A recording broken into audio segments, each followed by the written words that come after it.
A very warm welcome and thank you so much for watching WTV News Review. I do hope that you're enjoying your Monday afternoon. Now we are talking of less than 72 hours before Pontiff, that is Pope Francis lands here in the country. And we'll be following that story. And here with me is Nelly Milia, one of our news reporters, to discuss some of the stories that are making the headlines. Of course, now cabinet reshuffle is expected after Waiguru resigned, and those are some of the stories that we are going to discuss. Remember, you can always join in this conversation on air and online.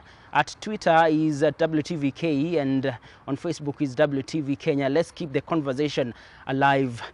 Nelly Milia, good to see you. How was your weekend? My weekend was great, giving value where it's needed. Yes. Amazing.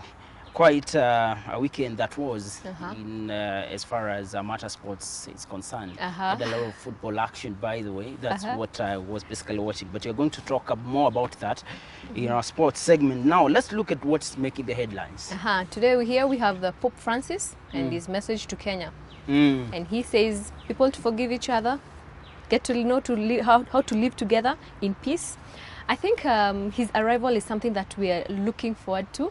It is something big, and I think the country will have a lot of blessings, you know. Yes, sure. what's your take on that? Talking of his message to Kenyans, you know, in fact, he has already said that what he's going to talk about is a message of peace, you know, and reconciliation and all that. But now, according to a report that has been released by Infotrack, in fact, that's yesterday, Kenyans want Pope to advise state on graft. You know, the big thing in this country has always been how to tackle corruption, and that's what Kenyans feel. That's what Pontiff should address. I don't know if you are to be asked yourself, leave about the statistics of Infotrack and all that.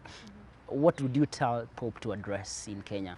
I think some of the things that I would mention is about the realization of yourself, the purpose of why you are in the position that you're in. Because telling a visitor to talk about the problems that you have, I think it's a bit awkward. Because number one, there is a root cause of our problems. What is the root cause of graft? What is the root cause of all these issues that we have? Pope will come and speak to us for let's say 3 days or whichever days that he's around. But does that mean that it will cause any change? The President of the United States came and spoke about the same, but we still see that even the opposition never gets to support the government. Yet that is the right way to go. So I think there's no way in your house you can bring in a guest and expect that guest to make the biggest difference.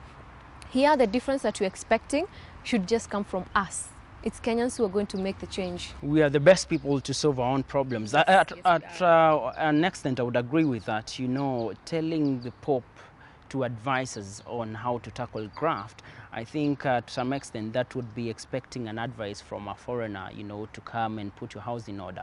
Maybe at one point you may say we are the best people that, you know, we are the best to talk about corruption because it's affecting us directly.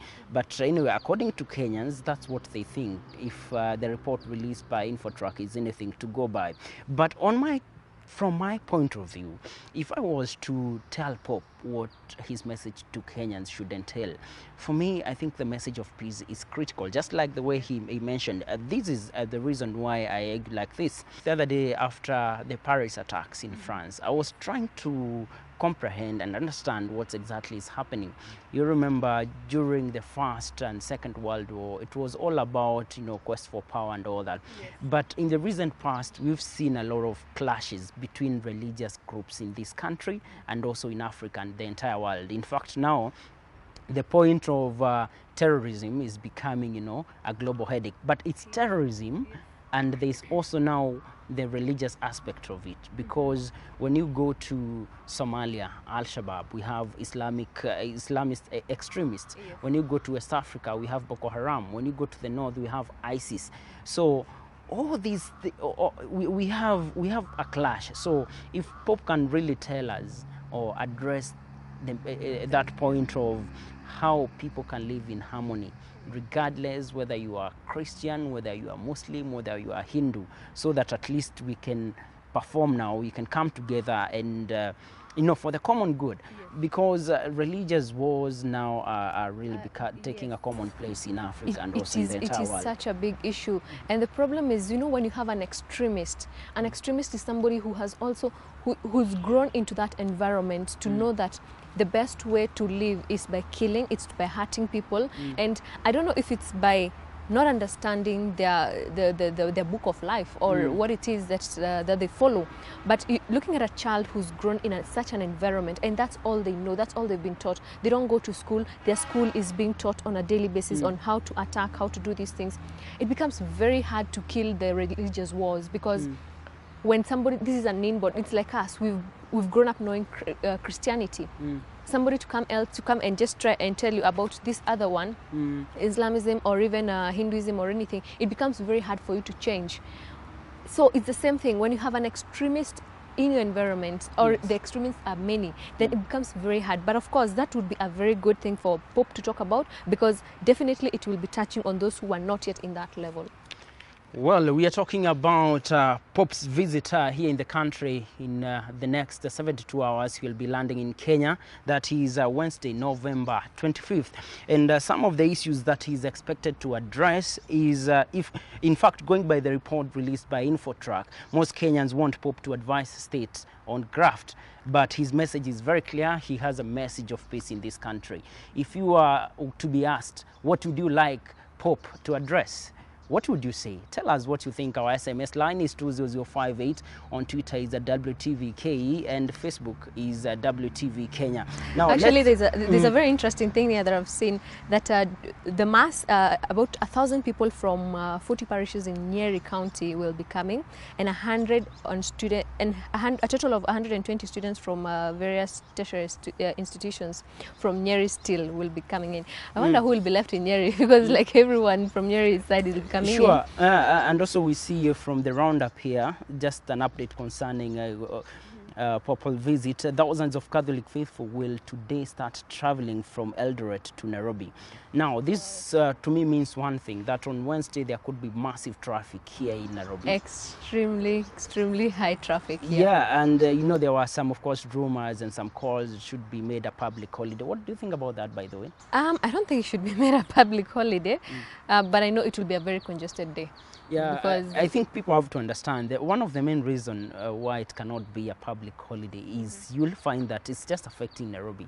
So if we declare that, if the president says, from Wednesday and Thursday, those are public holidays, what would happen to the businesses in Thika and Eldoret? The economic status will I not remember be good. also when President Obama landed in the country, there were all those calls, it should be made a holiday, but it was working days for normal Kenyans. So I think it's the high time that Kenyans also brace themselves for tough times for the next 3 days. Yes. Maybe they will have to adjust their schedule so that at the end of the day they don't get themselves stranded in traffic. Now let's move on to our next story, and this is concerning Waiguru's resignation. This is the CS for Devolution and Planning. Now there is a rumor that there could be a cabinet reshuffle because the constitution provides for not less than 14 CSs. Considering that we have a number of cabinet secretaries who have been suspended, including Davis Chichir, Felix Kosgei, Charity Ngilu, Kazungu Kambi, and Michael Kamau, there is a need to have that number changed, and the only way is to reshuffle the cabinet. First things first, Nelly, what is your take concerning Waiguru's resignation? Over the weekend, we just got the news. The latest is that Waiguru has resigned. I think it was about time she did. Number one, as express, it's about her health, number one. And number two, it's the status of the country. When the war is too much on you, sometimes it's good to retract. They say that when the heat is too much, you can always get out of the kitchen. Exactly. Sometimes it's good to retract so that you also have a sane way of dealing with things, because it's not only your job that you can always be talking about. There's more to life than a job. And with the qualification she has, she can always get another job. So it was the public demand. The public deserved it. We deserved to know that definitely she needs to step aside so that things flow. And in this case, I think it has come in a bit too late, but it's fine. Of course, looking at Waiguru's resignation, to me, I look at it like a way that, like the way we say, when the entire world or when the entire nation in this context speaks in one voice that you've got it wrong, then you have a moral obligation to leave when it's still honorable to do so. Now, going by the grounds that Waiguru stated, one is her health. And for me, apart from the health issues, I think the pressure was too much. I think she was working in an office where there could be, some not so good proper working relationships. Going by even what happened last week, about 2 weeks ago, sorry, when there was the presentation of that report, and we had some scenarios whereby even the PS himself wasn't so sure of what he's presenting to the PAC, that is the Parliamentary Accounts Committee, and at what point he had to apologize and say, I'm not so sure of this report. I think I also agree it's the high time that maybe Waiguru takes a backseat. And in fact, she advised the president, if you can give me some lighter duties, I would be comfortable with that. Wow. and in fact, talking of the lighter duties, one would ask, well, the ministry now, you cannot hold the ministry. Talking of lighter duties, what are these lighter duties that we would expect the president to give Waiguru? I really wonder, because I think she's a strong lady. She's these women in power whom we've seen them grow to the certain level. I think it will not work out when she looks for lighter duties. And I think when it comes to lighter duties, it's more on things that will not have a lot of pressure on accountability. For me, that's how I would say. But the disadvantage is she's already in the public eye. She goes missing, we'll look for her. She's in the front line, we'll look for her. So as it is, I think the best is to just be able to deal with her situation and work and let the situation work for her. There's this thing that is called growing a thick skin. I think for her, she needs to have a thicker one. As much as she's a lady and sometimes we break down as often as possible, I think her thick skin is really needed in these days and times for her. And there has been, mixed reactions concerning that particular story. You see Raila at one point, who was on her case, now has welcomed the decision by the former devolution CS, that is Waiguru, to leave office. Then, of course, the person that embraced this idea and the happiest person maybe in the country on Saturday could have been Alfred Keter, who was basically trying to move the motion of, the impeachment motion. And not once, not twice, he has even blamed the Speaker of the National Assembly for shielding Waiguru. Now Waiguru said, let me leave, resigning, not even stepping aside. So I think for Alfred Keter, it was a win for him. Well, I hope he has another project that is going to be a win for him. Exactly. Raila was saying that we should have international auditors now to come and do the work at devolution so that, Waiguru can leave. But now, what happens to the money? I think at the end of the day, and there's someone who said, when you suspend a minister who has been associated with graft, what you're simply doing is you're just giving this minister more time to go and invest what, if is true, he got from the office. So this is not enough. I think investigations have to be carried out, and Waiguru had been summoned by the Ethics and Anti-Corruption Commission last week. So we would expect the probe continues, investigations, let investigations be carried. If found culpable, then she has to, she should be having a case to answer. It's not enough just to step aside and resign. What about the money? So, like you've asked, many people will be looking at the Anti-Corruption sometimes Commission. In Kenya, we focus on the wrong things. Sometimes we just focus on the wrong things. For instance, one day if we just decide, what, this person is on the wrong, this person is on the wrong, let them follow the right route. In this case, court proceedings and somebody is jailed. It will make somebody learn. Because look at this, fine, she has stepped down. What has happened to the money? It hasn't come back to us. I don't know where it is. I think there's a need to get to the bottom. It is really important. Issue. Yeah, exactly. And now we take a break, but don't go far, because WTV News Review continues after this break, and we have a lot lined up for you concerning matters business, sports, and also what's happening at the international front. Keep it WTV.